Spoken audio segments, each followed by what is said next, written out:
Ravi de vous retrouver pour ce nouveau numéro du Dessous des cartes. C'est un pays dont les sous-sols contiennent des trésors. La République démocratique du Congo, ex-Zaïre.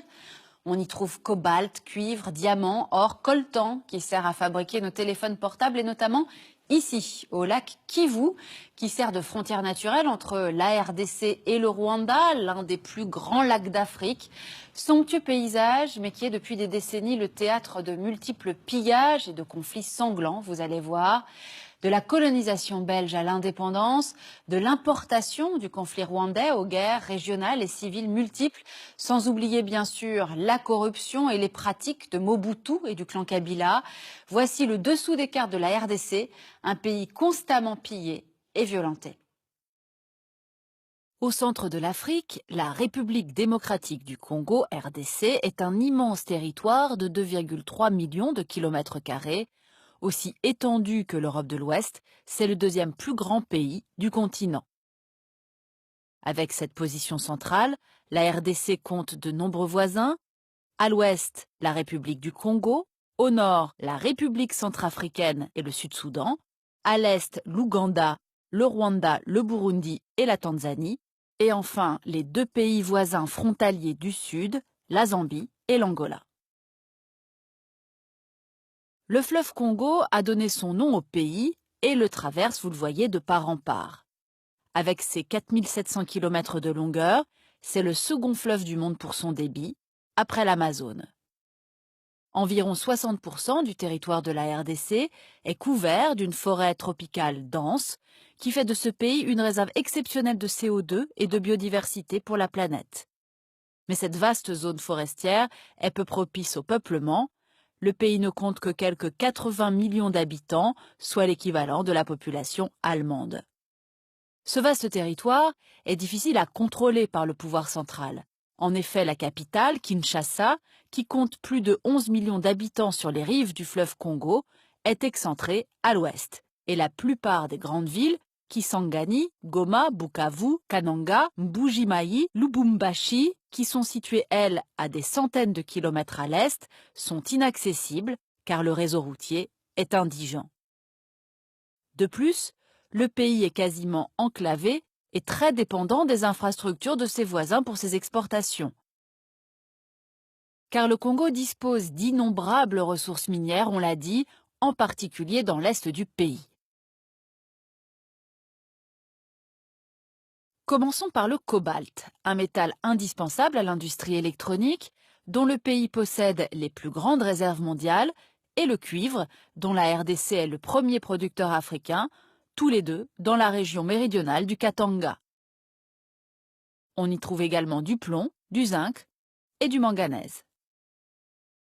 Les mines d'étain, ensuite, se déploient dans tout l'est, regardez, et les mines d'or, du Kivu à l'Ituri, tout au nord. Le Kivu possède aussi des réserves de colombo-tantalite, le coltan, on aura l'occasion d'y revenir. Les diamants, eux, sont surtout exploités au Kasaï. Et puis il y a aussi les richesses énergétiques, du charbon et de l'uranium à l'est toujours, et du pétrole offshore à l'embouchure du fleuve Congo. Or, toutes ces ressources suscitent des rivalités de pouvoir depuis la naissance du pays jusqu'à aujourd'hui, et c'est ce qu'on va voir maintenant.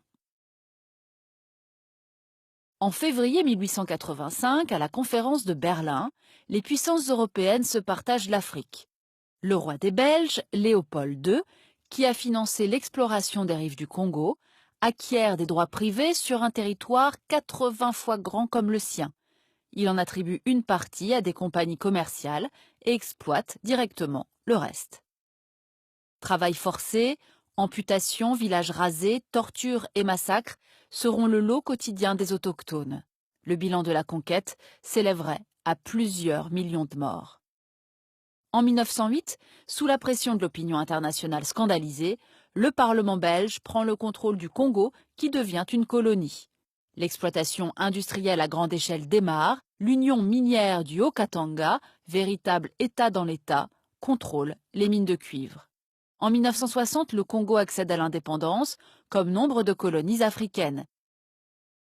Le Premier ministre nationaliste, Patrice Lumumba, défend la souveraineté politique et économique de son pays.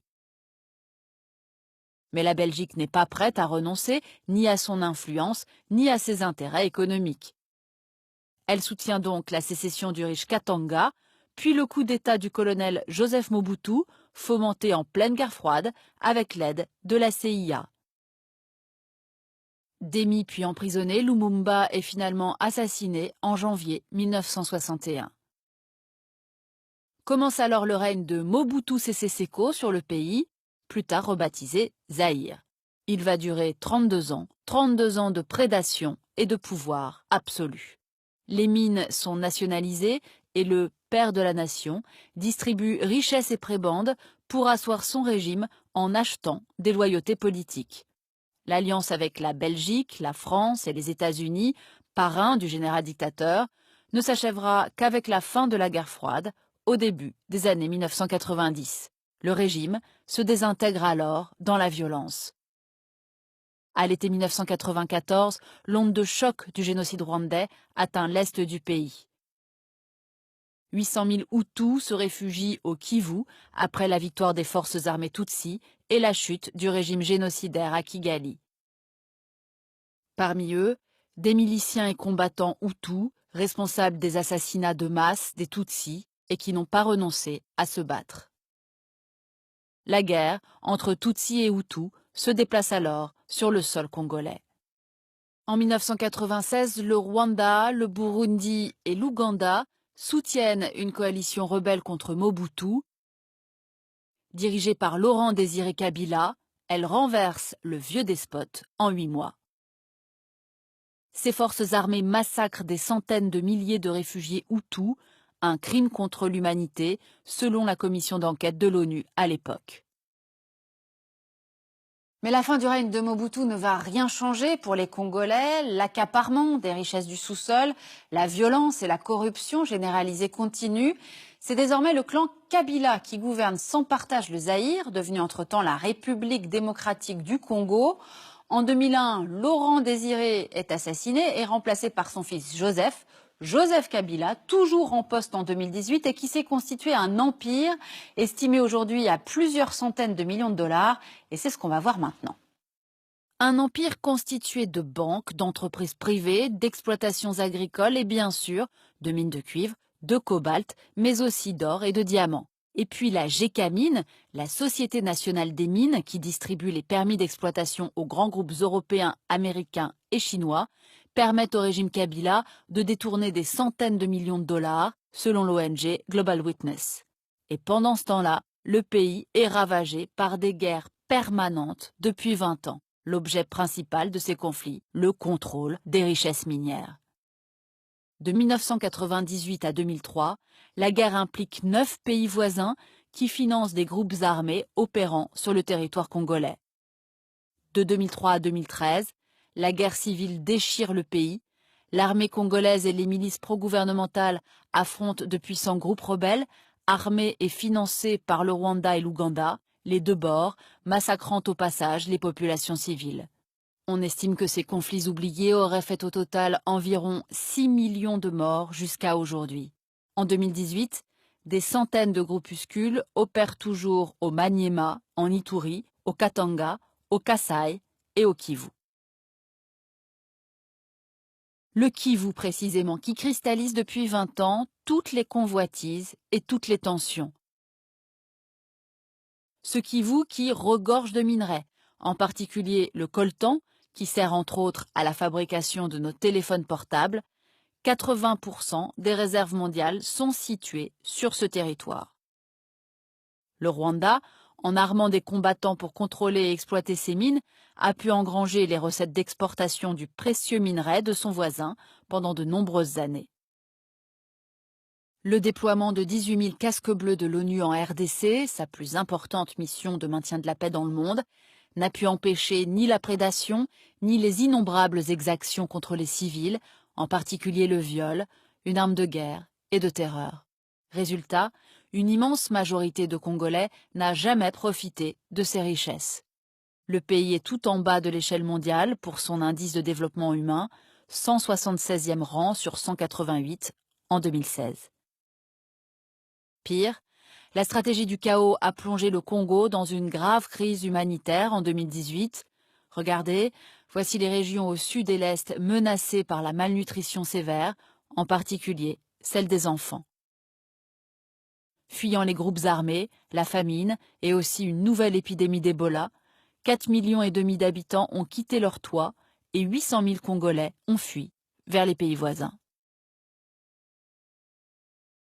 On l'aura compris, de l'époque coloniale à nos jours, l'histoire congolaise est d'abord celle d'un grand pillage et d'une superposition de conflits meurtriers dont se désintéressent généralement la plupart des médias internationaux. On trouve malgré tout régulièrement quelques brèves sur l'accablant feuilleton des prochaines élections en RDC. Elles devaient initialement avoir lieu avant la fin 2016, date de la fin du mandat de Joseph Kabila, puis reportée fin 2018. Enfin, signalons quand même la remise du prix Nobel de la paix 2018 à Denis Mukwege, ce médecin congolais qui répare les corps de ces femmes victimes de violences sexuelles dans les conflits de la région. Pour aller plus loin, édité par la revue Cahiers africains, cet ouvrage qui offre une sélection de textes scientifiques sur la RDC, mais également sur le Burundi, le Rwanda et l'Ouganda. Ainsi s'achève ce nouveau numéro du Dessous des cartes. Rendez-vous bien sûr la semaine prochaine, même endroit, même heure. Et d'ici là, n'oubliez pas notre site internet arte.tv. À bientôt.